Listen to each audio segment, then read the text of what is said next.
It's a beautiful day in the neighborhood.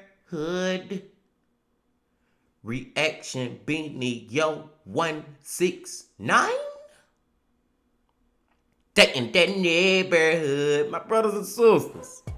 As always, y'all. Appreciate y'all. And I thank y'all for coming back to the channel and fucking with the bean. Now, the video we about to get into today, man, it's coming from a channel that we ain't been to in like 10 videos. I was looking through my videos, I was like, damn, we ain't watched one from him in a minute. And we fuck with this guy heavy. So we gotta go back to his channel right now. And the name of that channel is Coffeehouse Crime. Back to Adrian, y'all, from Coffeehouse Crime, man. And the title of the video is The Disturbing Killer Who Murdered Those Closest to Him. So, it sounds like this guy murdered his family and friends, or some of them. And I just feel like that's probably like the worst murders you can commit. I mean, any murder fucked up, but to kill your family and friends, like people in your inner circle, is like a double whammy. You know what I'm saying? Not only are you committing murder, but you end the lives of your flesh and blood. Or you know what I'm saying? Or people you didn't grew up with, or whatever, like people you actually know. You know what I'm saying, bro? It just make it a little extra fucked up. But we finna see what the hell went on, man. But before we see what the hell went on, man, y'all know what y'all got to do. Get whatever you may need.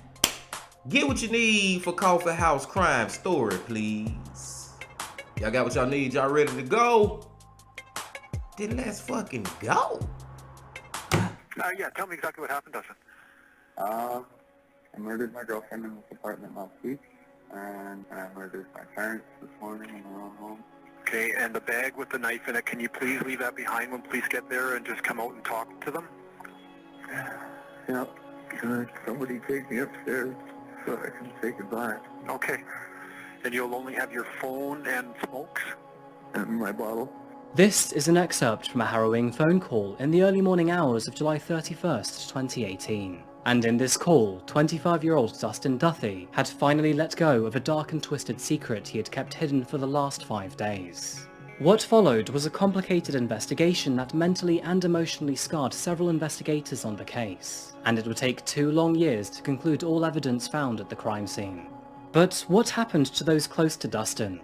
What were the psychological and aggravating factors behind his actions? And how did this grisly story unfold?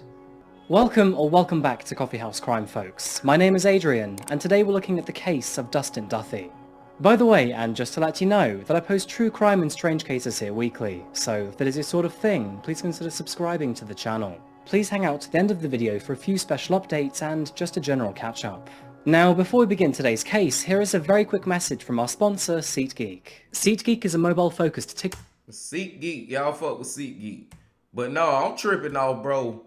That man murdered his goddamn girlfriend 5 days ago or whatever, a week ago, then turn around and murder your parents. Like, I just don't see the correlation. Like, I don't see, bruh, I just don't see why you would I don't see why you murder anybody, but I'm just saying, like, you murdered your girlfriend, then you decide to murder your parents. Like, you mad at all of them? Why you mad at them or something? What's going on? I don't know, man. We finna see, bro. Get whatever you may need.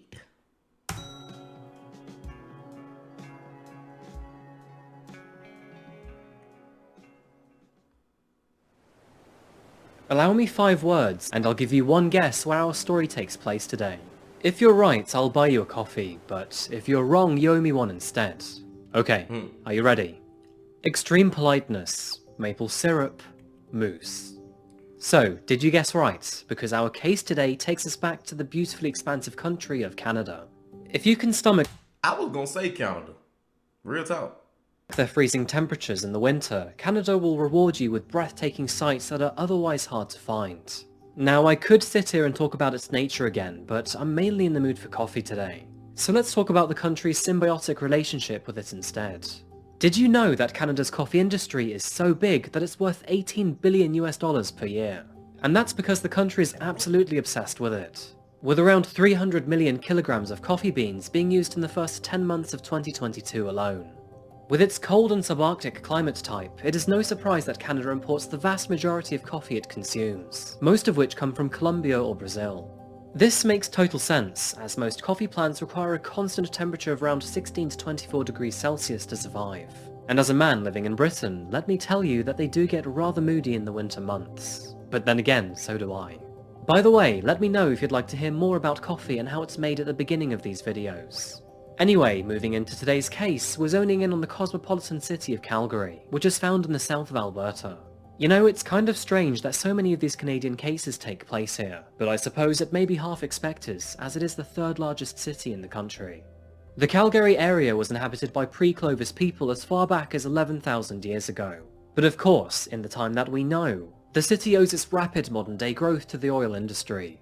While still a significant player in the field, the city is also well equipped in the business service and health and education industries. Sliding over to the northwestern quadrant of Calgary, we find the small and charming suburb of Hidden Valley. And the reason why we're here is kind of obvious, but this is where we meet today's family, consisting of Sean Boschuk, Alan Pennylegion, and their 4 sons and daughters. And among these 4 siblings was Dustin Duthie. Dustin grew up in a large blended family, consisting of full and half siblings from his mother's and stepfather's previous marriages. Now sadly, his mother Sean had split from his biological father when he was only 3 years old. But this didn't stop his stepfather, Alan, taking his place as a gentle and good father figure. Although Dustin had 3 siblings, he was particularly close to his younger stepbrother Adam. Adam often teased Dustin for his quiet, shy and nerdy demeanour, as even from a young age, Dustin was considered to be rather intelligent. No pressure, but the family had high expectations for the young man, and they assumed he'd go very far in life. However, as he grew older, the situation began to look less likely. Arguments often broke out, and eventually those verbal altercations became physical, and as the family struggled to control his behaviour, they realised he had anger management issues. Physical fights with his brother became increasingly violent, and as Dustin's anger fled outwards, he started to throw objects at others to vent his emotions. And his parents eventually conceded to this sort of behaviour, and would often give up to his demands rather than risk any other argument. And sadly, over time, Dustin was able to manipulate his entire family over these sorts of emotional storms, especially his mother, who often gave in to his demands. They fucking up, bro. They fucking up, bro. Hard, bro. This man spazzing out on y'all, and y'all just conceding to it and not really putting him in his place, but just let him get away with it. You let him get away with it, he's just gonna do it more and more, and it's gonna become even more extreme. And in his case, it got all the way to the point where he decided to commit murder to y'all. You know what I'm saying? Like, bro, they should have cut that shit out. They should have stopped the way he was acting, however they could have did it, man. But it was almost like they was enabling him by letting him continue to act out and spaz out on them. Let's go. Tragically, this manipulative, violent and delinquent behaviour carried on throughout most of his teenage years, and eventually, not being taught any gentle discipline, Dustin found himself on the wrong side of the law. This was often in the form of antisocial behaviour, and frequently included his younger brother.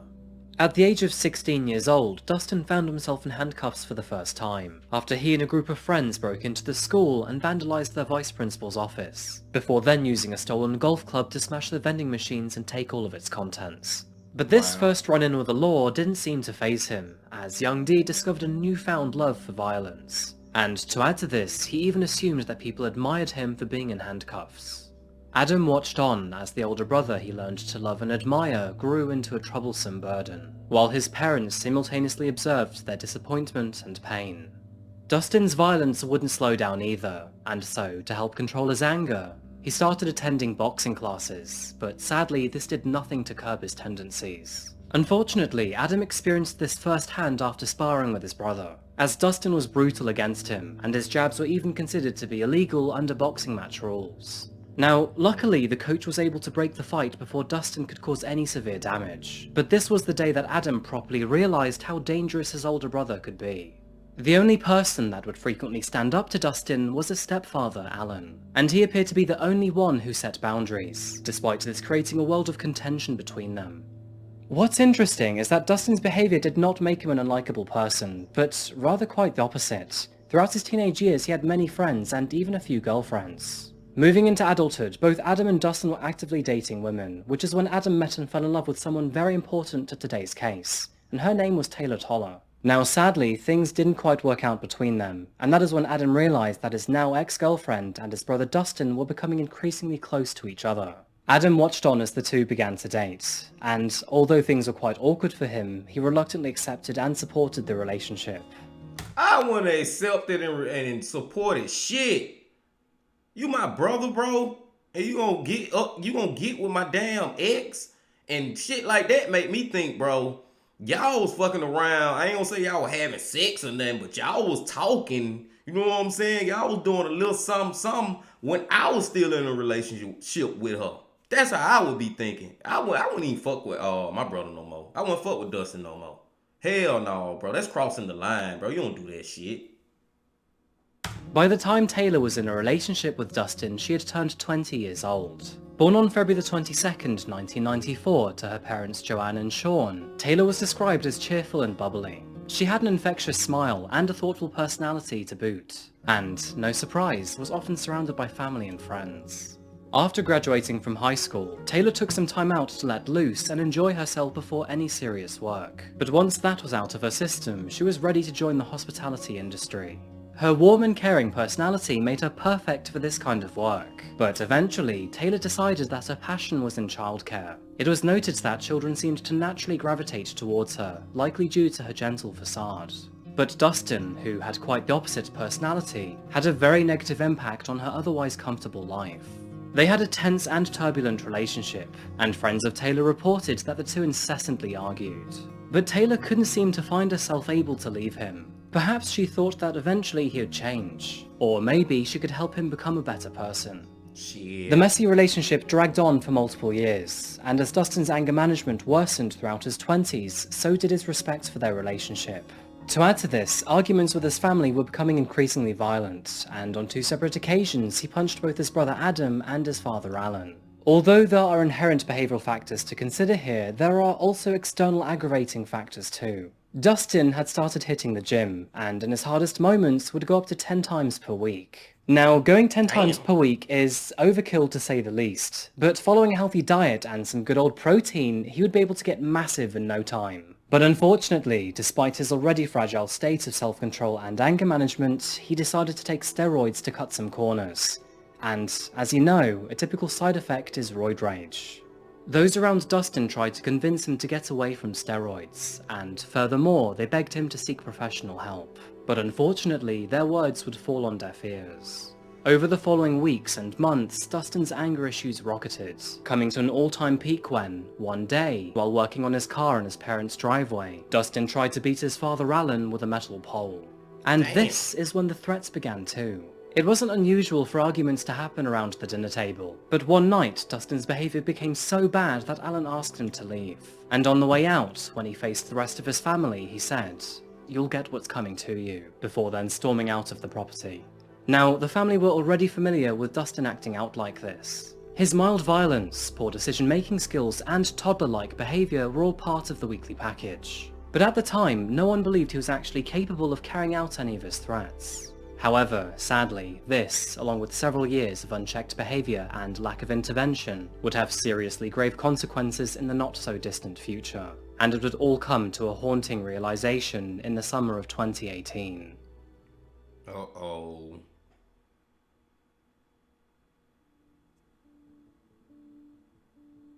July 31st, 2018. It was a Tuesday, and although the day started like any other for Adam, things were about to change very quickly. Call him a man of good taste, but Adam wanted to start the day off with coffee. And since he hadn't heard from Dustin recently, he thought it would be nice to catch up over one. There were several things to talk about too. No one had heard from Taylor for a few days, and both the Toller and Duther families were becoming concerned. Adam made several calls to Dustin's mobile phone, but all attempts went straight through to voicemail. His brother wasn't answering, no matter how many times he tried. But that was when, all of a sudden, Adam's phone rang. Picking the phone up, he expected to hear his brother on the other end of the line. However, instead came the voice of a man claiming to be a police officer. They asked him if they could meet him at his home over a very urgent matter, in which Adam agreed. But when he asked what the issue was all about, the officer told him it could not be discussed over the phone, so Adam sat tight. And shortly after police officers arrived, they revealed a very haunting story. One that would change Adam's life forever. Yeah, tell me exactly what happened, Dustin. I murdered my girlfriend in this apartment last week, and I murdered my parents this morning. And that is where I'm going to end it. And what was the last part? And I murdered my parents this morning in their own home. Any weapons involved or mentioned there? I do have a weapon on me. What do you have on you? A knife. Any other weapons? That is all. And I got a bottle of whiskey, but I sold it. And are you and everyone else safe right now? Everyone else is safe, yep. Where did this happen this morning? This morning, it happened at 10130 Hidden Valley Drive, Northwest. At your parents' home? Okay. Are you in a unit number at this 2000 Apple Village Court? Well, no, I mean, I'd like to be able to get up to 307, but I can't get through the second doors. So. And where exactly are you standing right now? I'm sitting in the middle of the two doors in the back. 2 doors at the back of the building? In my father's vehicle, one of my dogs is in the car. He's going to hit him. Good boy. And you say you have a knife on you? Mm-hmm. Is the knife in your hands or your pocket? No, it's in my bag. It's beside me. Okay, can I talk you into just leaving the bag away from you? Well, Okay, and what color hair? well, it was brown until I fucking shaved it off this morning, so. Okay, and have you been drinking today? Other than a couple of shots that I just had, no. Where's your girlfriend right now, up in 307? I don't know. You're trying to go and see her? I am. Okay.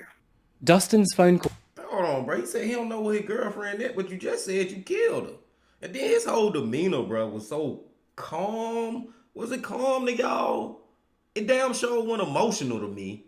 And I believe he was probably a little drunk, if not a lot drunk. He had been drinking whiskey all that morning, and it probably would eat him up inside what the hell he had did, to the point where he just called and told everything. He shaved all that hair off. You know what I'm saying?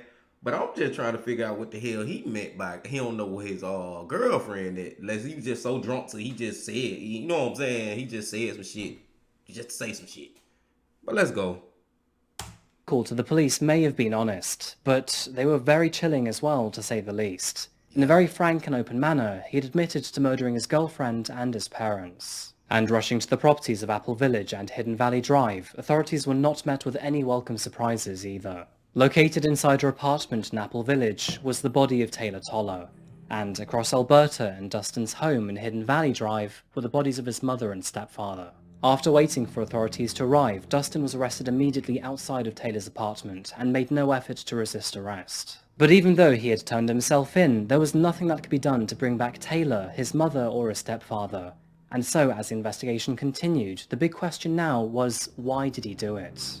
Why? Forensics and a confession concluded that Taylor was killed on April 26th, which was 5 days before he killed his mother and stepfather. She was found tucked in her bed in a pool of her own dried blood. Dustin confessed that the pair had been arguing most of the night, and at around 3 AM, he found himself with a hand around his girlfriend's neck. Taylor was likely paralysed by this event, but the actual cause of her death appeared to be a deep laceration to the throat. And after she passed away, Dustin pulled the duvet over her as if she were tucked in bed. 2 hours after her murder, and at around 5 AM, Dustin then left the apartment. He then returned to his parents' home in Hidden Valley Drive, and tried to ignore the horrific actions he had just committed. Surprisingly, he managed to carry on as if nothing had happened for the next 4 days. But then, out of the blue, his parents received a phone call from Taylor's parents. Since Taylor had always kept in touch with the family, they found it extremely odd that she had suddenly become silent, which was very unusual for her. And the call concerned Dustin's parents quite greatly too. Taylor had been in their lives more than 5 years now, and with a small but active search going on, how could they not join in on the operation? While Sean began to search for Taylor, Dustin was routinely questioned by his parents. But he denied knowing anything about her disappearance, and instead claimed that he had last heard from her about 3 days prior. However, with his parents snooping around and getting very close to his horrific actions, Dustin realized that the net was rapidly closing in around him. Desperation was kicking in, and Dustin concluded that the only way he could stop them from solving Taylor's disappearance was to make them disappear too. As Dustin's contemplation grew, he found himself in the kitchen with his mum, who was sitting at the dining table while she sorted through some paperwork. And at that very moment, he once again found himself unable to rationalize his actions. Detectives investigating the crime scene found that Sean Boschuk had been stabbed 6 times, before her body had been dragged across the kitchen floor in an attempt to be hidden. Her husband, Alan Pennylegion, was also stabbed a total of 8 times. Both bodies had been placed under a plastic tarpaulin, with the crime scene scantily cleaned around them. Moving to the family bathroom, officers were surprised to find a pile of hair. It was later concluded that Dustin had shaved his head, likely in an effort to change his appearance should he ever go on the run. But Dustin didn't get very far. He had taken his father's car back to Taylor's apartment, but once there, he realized that he'd forgotten the key fob and was therefore unable to get past the inner door. So instead, Dustin cracked open a bottle of whiskey, had a few cigarettes, and weighed up his options. And with nowhere to go, no way of disposing the bodies, and no idea how to cover his tracks, he therefore decided to call 911 instead. To be quite honest, I'm not exactly sure. I don't know why I did it. What I did. And what did you do? I killed both of my parents. Can you tell me what happened there? Not over the phone. So what happened there this morning? I stabbed both of my parents to death. Okay, I want you to keep me on the line, and when police come by, I want you to not have anything in your hands, okay? Well, I'm going to have my bottle on me and my smoke. That's it. Okay, and the bag with the knife in it, can you please leave that behind when police get there and just come out and talk to them? Yeah. Can somebody take me upstairs so I can say goodbye? Okay.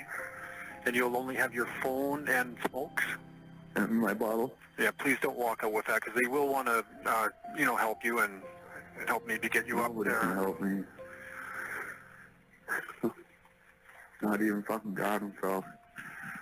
Okay, now let me know when you see the officers there, okay? We'll have you come out the door with nothing in your hands if you can. Let me know when you're going out, though, please. Already outside. And you're still at the back? Mm-hmm. Okay. Although the investigation seemed to be Crazy. relatively straightforward, it would take authorities over 2 years to process and compile all evidence used in his trial. It was concluded from the investigation that Taylor was murdered in the early hours of July 26, 2018. Surveillance cameras captured the two entering and exiting the apartment multiple times, sometimes holding hands. The 2 surveillance images released to the public show one of Taylor returning to the apartment in tears. And just hours later, at 5:15 in the morning, Dustin was captured by the camera leaving with a mattress box. The box, along with a black bag, was later retrieved from his car. And inside this box was a bloody towel which was later confirmed to belong to his girlfriend. 5 days later, and after his arrest, Dustin had to be placed on suicide watch at a local hospital, where he was later determined to be fit to stand trial. One very vital piece of evidence in the trial, which was discovered in the back of Alan's car, was actually found by Dustin's brother David.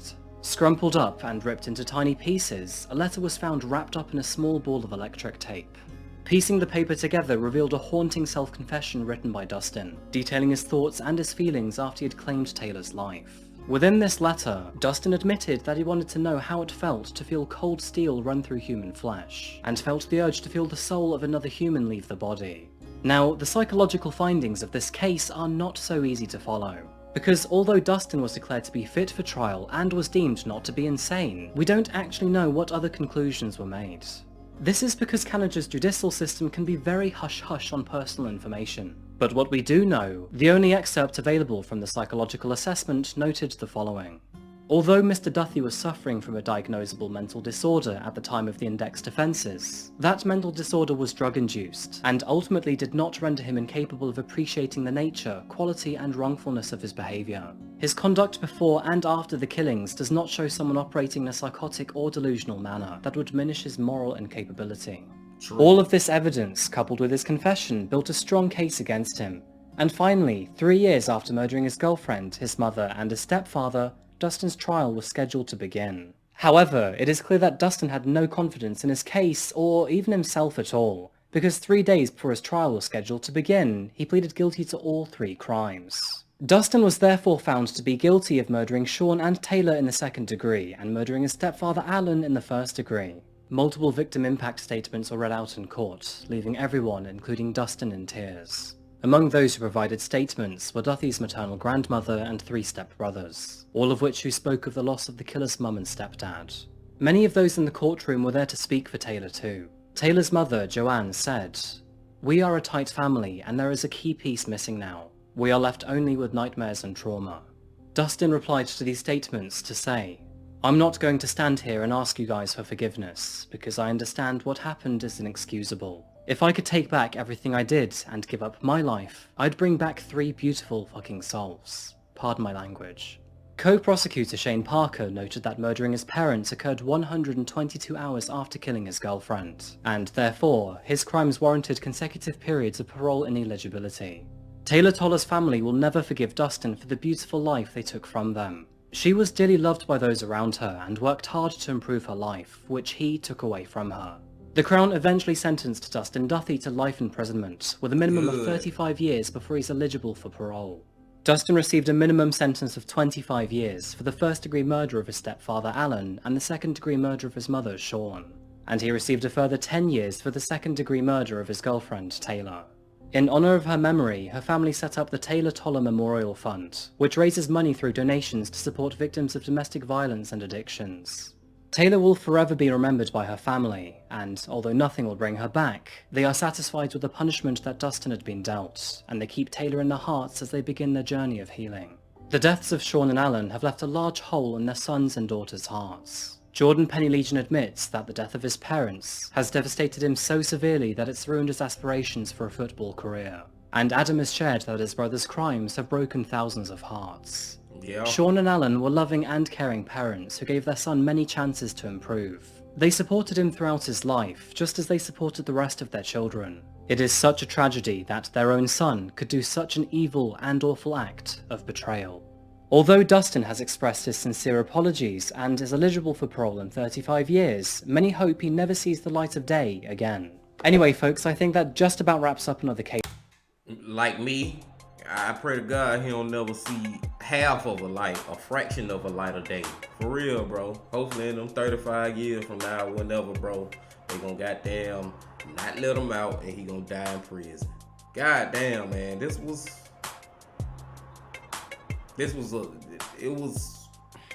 I don't even fucking know the word for real, man. Like, it's a sad story, of course, but it's like, damn, man, I don't even know how to put this shit, y'all. Like,